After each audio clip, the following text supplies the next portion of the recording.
la misericordia que hizo retroceder la sombra. La misericordia que hizo retroceder la sombra. Hay momentos en la vida donde sentimos que esa sombra puede avanzar y podemos pensar que el tiempo pasa, que nuestras fuerzas se acaban, los errores pesan cada día más y las oportunidades parecen terminarse y que humanamente ya no hay manera de retroceder. Es como un reloj que nunca se va a detener. Muchos podemos conocer esa sensación, quizás a través de matrimonios deteriorados, hijos que se han alejado, ministerios que se han apagado, enfermedades que no son curadas. Esa sombra, más sentimos que el final se acerca. Es como un reloj de arena, que cuando la arena comienza a caer, nadie puede detenerla, nadie puede hacer que vuelva arriba con sus propias manos. Simplemente el tiempo avanza y avanza. Así también ocurre en la vida humana. Las decisiones siempre saben dejar consecuencias, mis hermanos. Los años pasan, nuestra salud cambia y la sombra sigue avanzando. Pero en Segunda de Reyes 20 ocurre algo extraordinario.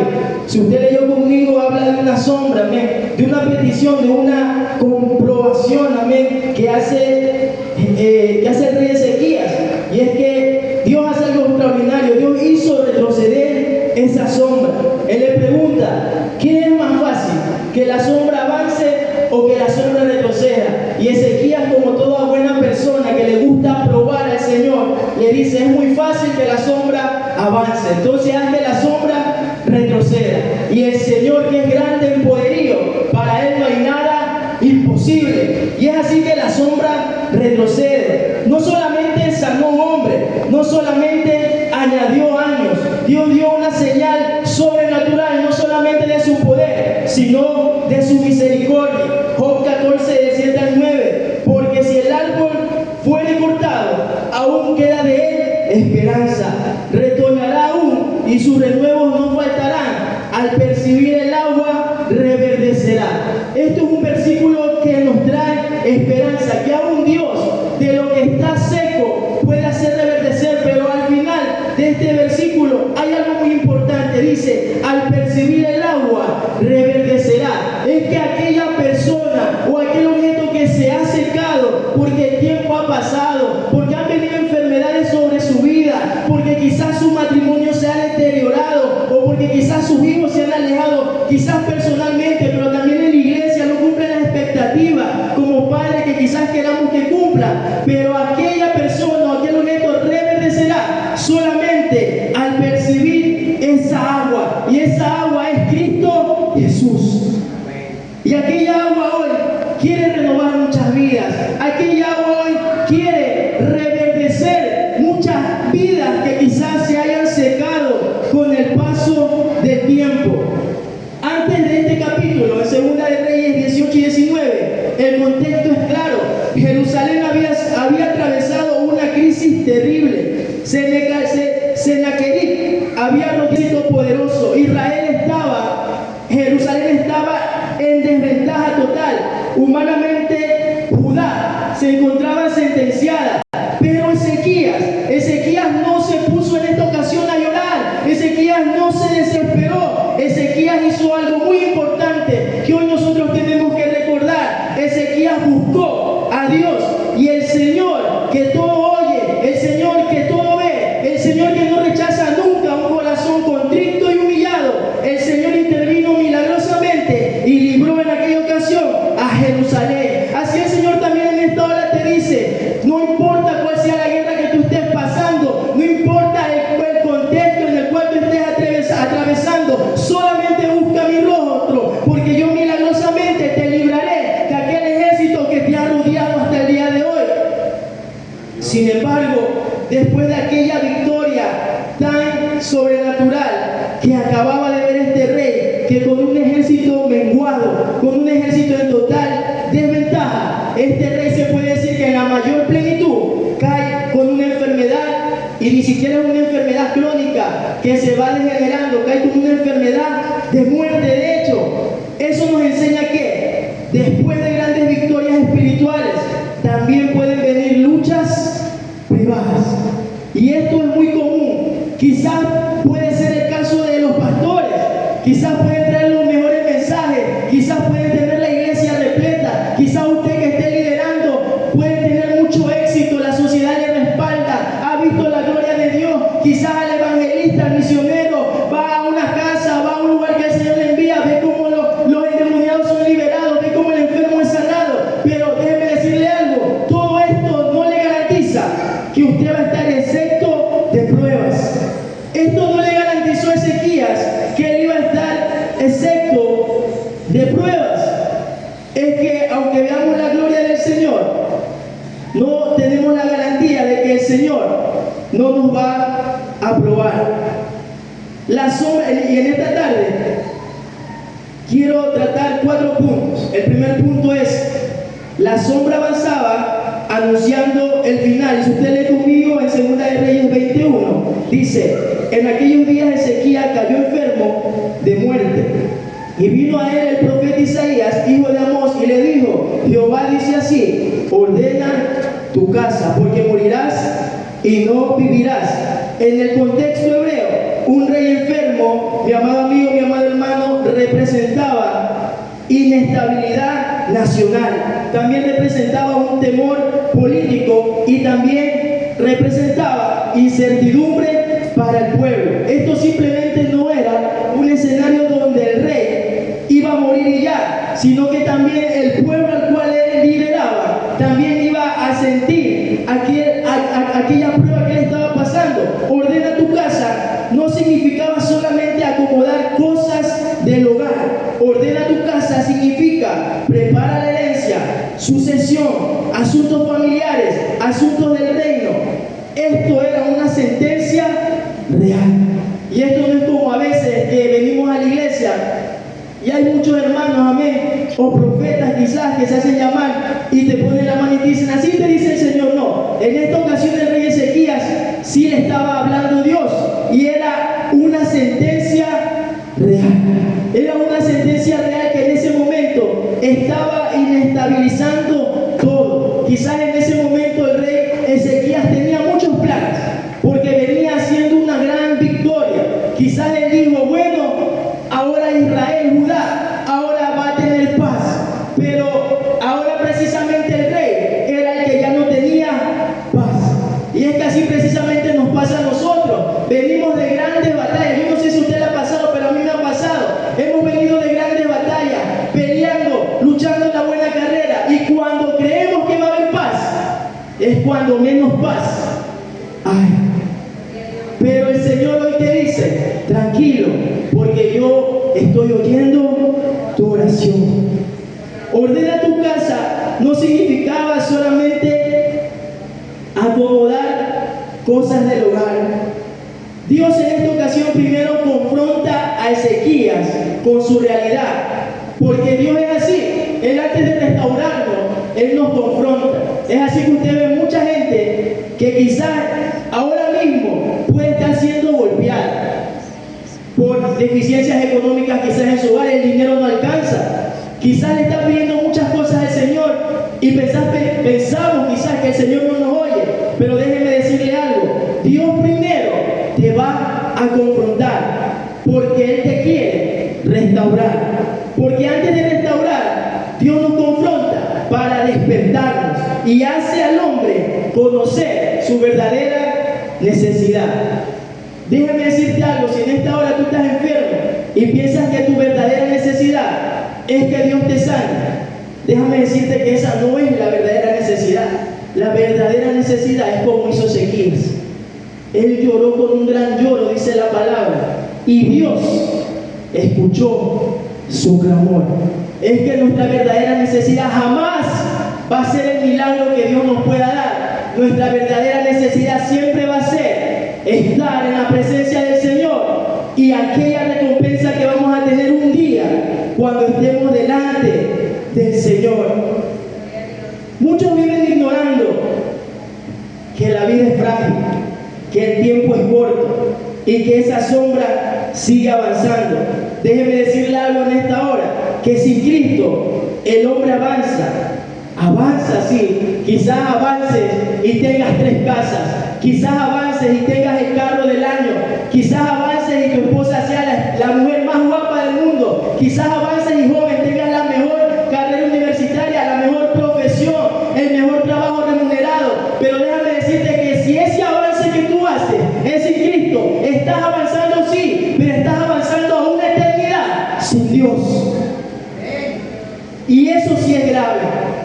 eso sí es grave, porque todo lo que el hombre pueda conseguir hoy aquí en la tierra no se va a comparar jamás con lo que el Señor nos tiene preparado allá arriba en los cielos, iglesia. No hay nada que se compare, no hay nada con su grandeza, no hay nada incomparable con su majestad. Hay creyentes que necesitan volver a ordenar, quizás no su casa, pero sí áreas de su vida, quizás la oración, quizás la familia, quizás ese altar, quizás aquella comunión o quizás ese carácter. Y Dios todavía sigue diciendo ahora: ordena tu casa, ordena tu casa, ordena tu casa, porque yo quiero restaurar tu vida. Punto 2. La misericordia comienza donde termina el orgullo. Y esto es algo muy importante, porque el orgullo es una de las características que más golpea no solo al cristiano, sino al ser humano. Y este rey tampoco iba a ser la excepción. Dice Segunda de Reyes 20, de 2 al 3. Entonces él volvió su rostro a la pared y oró a Jehová y dijo: te ruego, oh Jehová, te ruego que hagas memoria de que he andado delante de ti en verdad y con íntegro corazón, y que he hecho las cosas que te agradan. Y lloró Ezequías con gran lloro. En el mundo oriental en el cual se encuentra esta historia, volver el rostro a la pared es señal de, o era señal de dolor profundo, era señal de intimidad, era señal de aislamiento para buscar a Dios. Ezequías entendió que el trono no podía salvarlo. En esto ahora déjeme decirle, mi hermano, esto significa que su posición no lo va a salvar. Amén. Usted puede tener la posición más alta, quizás dentro de la iglesia, quizás pueda ser de las juntas oficiales, quizás pueda ser el pastor mismo de la iglesia, obispo, del ejecutivo, el fundador, pero eso no nos salva. La posición nos salva. Y Ezequías no era la excepción, él era el rey. Pero a pesar de que era el rey, eso no lo salvó de aquella enfermedad. El trono no salva. El ejército no podía ayudarlo. Lo que usted tenga, quizás lo que usted piensa que es su fuerza, tampoco lo va a ayudar. El dinero no podía sanarlo. Ahora solamente Ezequías dependía de Dios. Ahora solamente dependía de Dios. Y yo no conozco su pensamiento a hoy en la actualidad. Quizás usted tenga un negocio y en el negocio le vaya de maravillas. Quizás usted en el trabajo lo hayan ascendido recientemente. Pero hay una verdad, hay una sola verdad: que nuestra dependencia no está en nuestras fuerzas, que nuestra dependencia no está en lo que podamos saber, que nuestra dependencia no está en nuestras bienes materiales, que nuestra dependencia no está en nuestros hijos. Sí, porque a veces hay muchos padres que se esmeran o que nos esmeramos, ahora que soy padre, dándole lo mejor a nuestros hijos, y decimos, porque yo he escuchado mucho, es que cuando él sea grande, él me va a sustentar, y ya la fe ya no está puesta en Dios sino en el Hijo. Pero déjeme decirle en esta hora, amada iglesia, amado amigo, que nuestra dependencia solamente está y debe de estar siempre en Dios, solamente en Dios. Porque si las aves que andan en el cielo, ellas no siembran, Dios todos los días las alimenta. Imagínese nosotros, imagínese usted, me imagino yo, que somos hijos de Dios. Cuanto más el Señor nos va a proveer diariamente para lo que necesitamos, para lo que necesita nuestra alma. Es que mi dependencia no está en el hombre, ni en lo que me puede dar el hombre, ni en lo que es el hombre, sino que mi dependencia está en Dios. Amén. Gloria a Dios. El quebranto sincero abre espacio para la misericordia divina. El quebranto sincero. Ezequías no hace espectáculos. Él no hace espectáculos. Él inmediatamente oye aquella sentencia que iba a ser real, que él iba a morir, y él vuelve inmediatamente su rostro a la pared. Él no esperó salir al público y decir me voy a morir, no. Él no buscó hacer espectáculo, él buscó intimidad con Dios. Él llora delante de Dios y el milagro comenzó cuando Ezequías dejó de depender de sí mismo. Hay personas que quieren ayuda de Dios, pero sin una rendición verdadera. Hay personas que queremos ayuda de Dios y no nos hemos rendido verdaderamente. A veces como creyentes servimos, cantamos, ministramos y aparentamos estar fuertes, pero internamente necesitamos volver el rostro hacia Dios otra vez. Otra vez. Amén. Solamente usted conoce cómo está ahí íntimamente con el Señor. Solamente usted conoce lo que está pasando. Y si realmente necesita una vez más volver su rostro hacia Dios. Punto 3. Dios todavía escucha lágrimas sinceras. Segunda de Reyes 20, del 4 al 6. Y antes que Isaías saliese hasta la mitad del patio, vino palabra de Jehová a Isaías diciendo: vuelve y di a Ezequías, príncipe de mi pueblo, así dice Jehová, el Dios de David tu padre, yo he oído tu oración y he visto tus lágrimas. He aquí que yo te sano. Al tercer día subirás a la casa de Jehová y añadiré a tus días 15 años y te libraré a ti y a esta ciudad de manos del rey de Asiria y ampararé esta ciudad por amor a ti, no, por amor a mí mismo y por amor a David, mi siervo. Dios todavía escucha lágrimas sinceras. Antes de Isaías saliera del palacio, Dios no solamente ya había escuchado, sino que Él ya había respondido. Esto revela la prontitud de la misericordia divina. En la cultura hebrea, las lágrimas representan humillación, dependencia y quebranto verdadero. Yo no sé cuándo fue la última vez que usted se haya humillado verdaderamente ante el Señor. Yo no sé, pero qué necesario es para nuestra alma humillarnos delante del Señor. Amén. Es por eso que esa alabanza dice: no hay lugar más alto que está a tus pies. Amén. Gloria a Dios. Quizás para lo que muchos allá afuera represente Humillación. una cosa loca, para mí y para usted como cristiano debe de representar el mayor clímax de nuestro estar con Dios, porque cuando nosotros nos humillamos es que el Señor nos oye en verdad. Y Ezequías oraba con gran lloro. Y esto me hace acordar a primera de Samuel, que había una mujer, ¿verdad?, que el esposo subía siempre el Cana. Y esta mujer todavía no podía tener un hijo, pero la historia no me dice que aquella mujer se quedó llorando.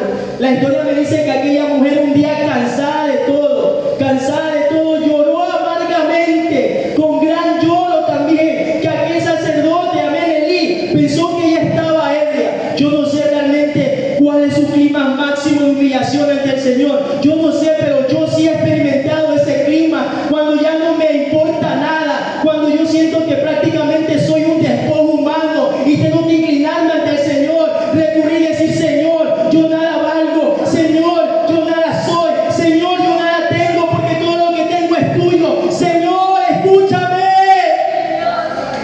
Yo no sé si usted ha experimentado ese momento, pero ese momento no es para vergüenza, ese momento es para restauración, porque aquella mujer que se humilló en público y aquella mujer que llegaron a pensar mal, el Señor dice su palabra que el Señor se acordó de ella.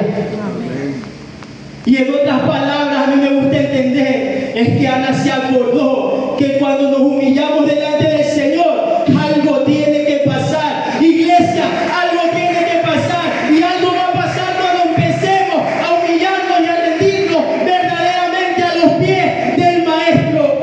Amén. Gloria a Dios. Algo tiene que pasar. Yo no sé si usted está cansado ya del escenario que está pasando allá afuera. Ya no hay tranquilidad. Pero ¿qué estamos haciendo con mi iglesia? ¿Qué estamos haciendo con mi iglesia? Nos hemos resignado. Y si digo nos hemos resignado, ¿sabe por qué? Porque yo lo he hecho quizás inconscientemente y conscientemente. Cuando me llama mi mamá o algún familiar y me dice: ¿cómo está Ecuador? Y yo les sé decir: bueno, aquí, esquivando balas, le digo. Ya ahora los niños nacen con la habilidad de esquivar balas. es que nos hemos acostumbrado. Y retumba por ahí una frase que dice, es que tal cosa no me ha de comer, porque para comer yo tengo que trabajar. Sí, quizás allá en el plano terrenal, hablando de autoridades, pero aquí, en el plano espiritual, como iglesia, ciñe tu lomo, inclina, vuelve tu rostro a la pared, llora, ora con gran lloro, con gran quebranto, con gemido, clama al Señor, porque algo tiene que pasar. Como iglesia no nos podemos resignar. Amén. No nos podemos resignar a decir solamente que estos son otros tiempos. Sí, son otros tiempos. Pero la palabra del Señor dice que Dios es el mismo de ayer, que es el mismo hoy y que seguirá siendo el mismo por los siglos de los siglos. Y yo no sé si usted cree esa palabra, pero yo creo en el mismo Dios de ayer, que es el mismo Dios hoy. Y que Él todavía se mueve con poder. Amén. Gloria a Dios. En la cultura hebrea, aquellas lágrimas representaban dependencia, quebranto verdadero. Dios no solamente escucha palabras, Dios ve el corazón. Dios está viendo nuestro corazón. Dios está viendo nuestra actitud. Ezequías no buscó show como sociedades, como departamento. Yo le soy sincero, ahí está mi hermano Guacho y mi hermano Rafael. En el primer culto de misiones nos reunimos a orar rapidito allá. Y lo que le pedimos al Señor fue amor por las almas. Gloria a Dios. No queremos ir a las casas y ganar almas para que digan, no, este equipo de misiones sí trabajó. No, este equipo de misiones sí trajo almas. No, queremos ir allá porque sentimos la necesidad. Queremos ir allá porque tenemos ese amor del Señor en el corazón. Dios vio el corazón y como resultado de esa inspección, Él dijo, añadiré a tus días 15 años más. La extensión de vida de Ezequías no fue suerte, si acaso alguno pensó que era suerte. No fue casualidad ni capacidad humana. En la posición que tú te encuentras ahora mismo, la salud que tú tienes ahora mismo, la calidad de vida que tú tienes ahora mismo, no es suerte, no es casualidad y no es tu capacidad humana. Es la misericordia de Dios que todos los días es nueva cada mañana.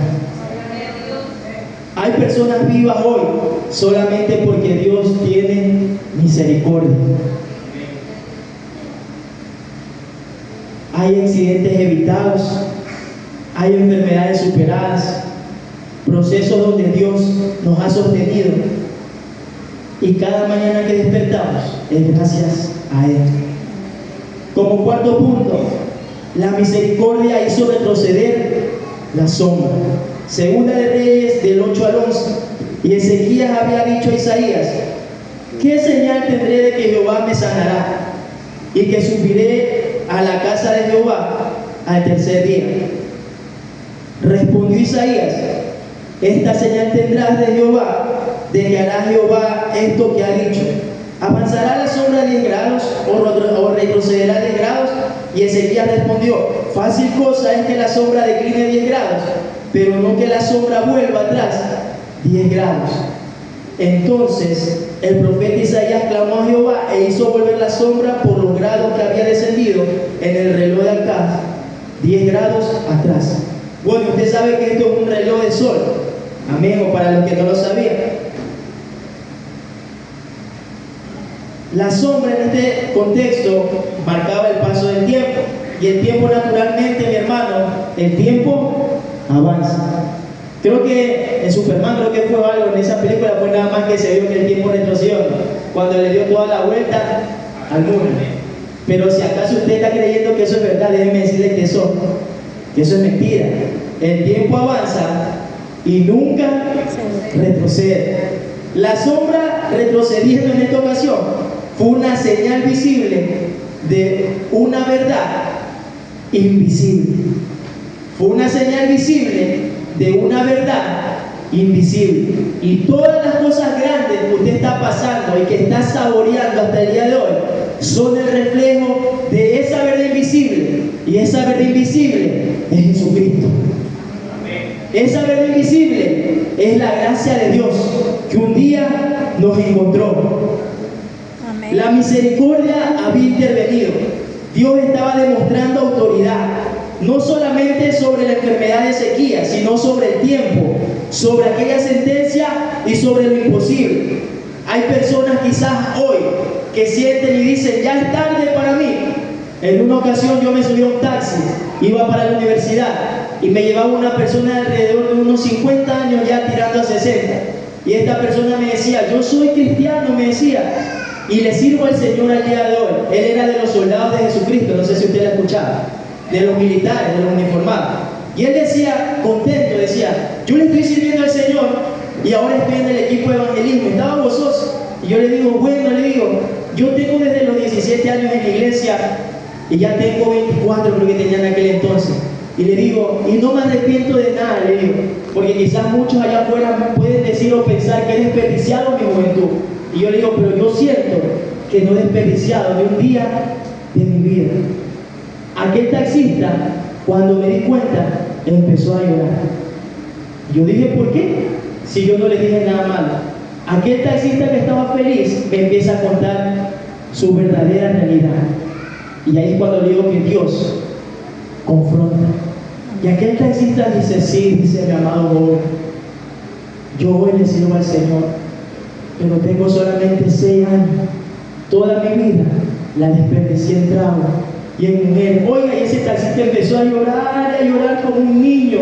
Y yo decía dentro de mí, ¿será que me lleva a donde tengo que ir? Porque necesito llegar rápido. Y ahí cerca de la Nestlé, creo que queda allá por Urdesa, medio el carro se iba deteniendo y en un semáforo se empezó a llorar y decía, Señor, perdóname, perdóname porque toda mi vida yo la desperdicié, perdóname porque ya siento que no tengo fuerza, perdóname, Señor, porque no soy el mismo de antes, Señor, perdóname porque desperdicié mi vida. Joven, esta palabra es para ti. No desperdicies el tiempo, porque el tiempo no retrocede. Y lo que hoy tú puedes hacer, mañana va a ser imposible. Amén. Gloria a Dios. No te arrepientas después.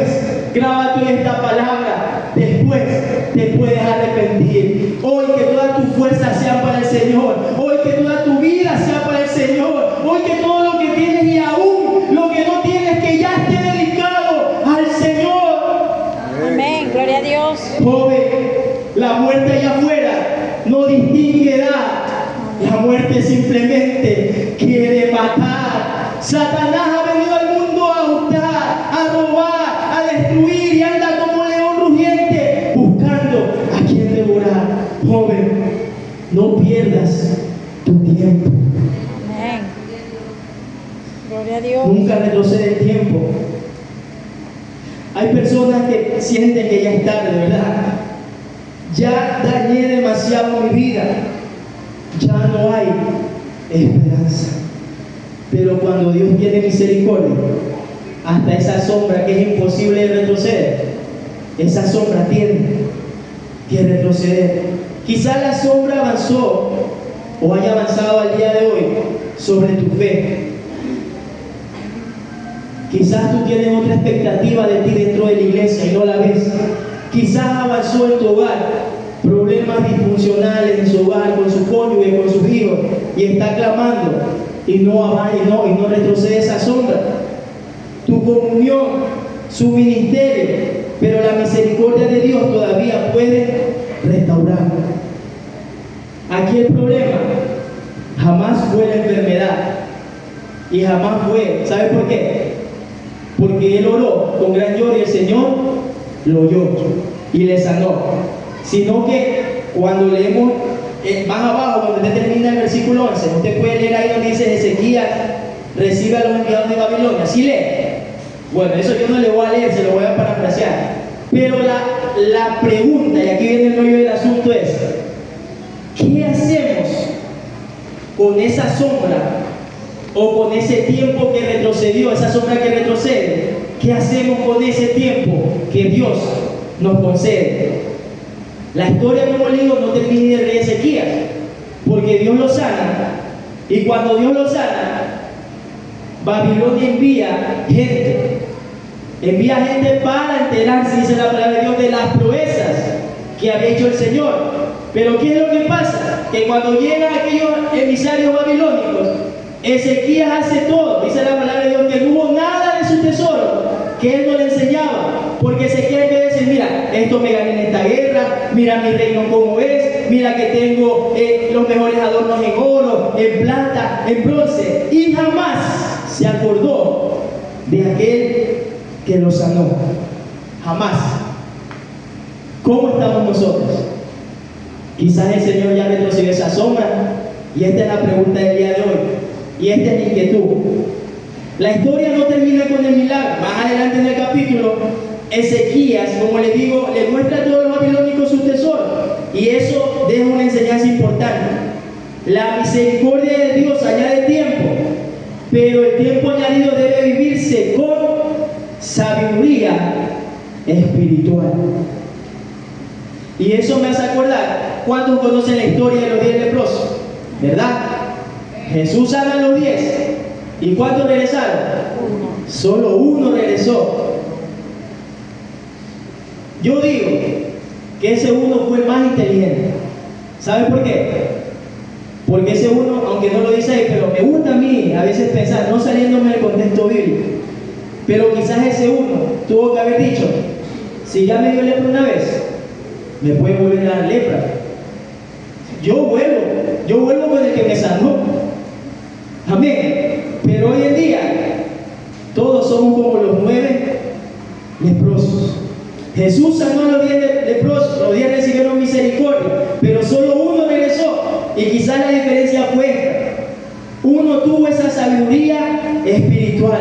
Colosenses 1:9 dice algo muy especial. Amén. Si usted puede ir conmigo, Colosenses 1:9.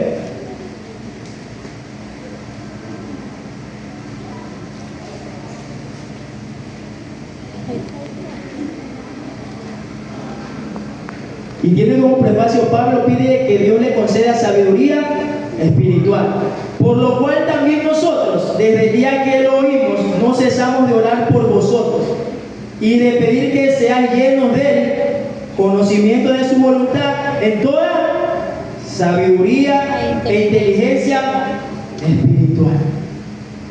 Hay que tener sabiduría espiritual para reconocer y entender algo. Mi amado hermano,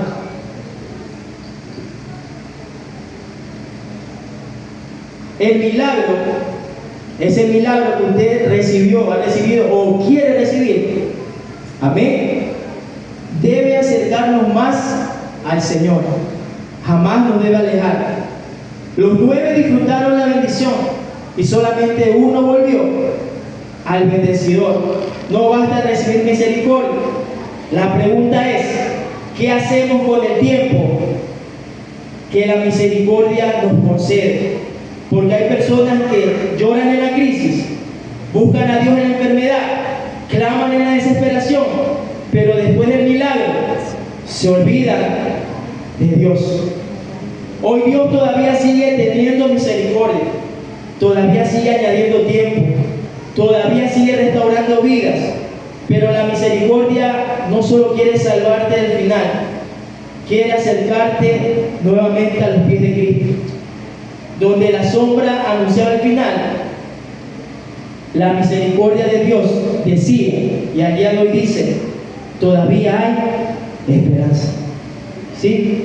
Aunque el panorama que usted esté afrontando diga, ya todo terminó, ya no hay salvación, ya no hay salida, el Señor me quiere decirte algo, mi amado amigo, mi amada hermana, todavía hay esperanza.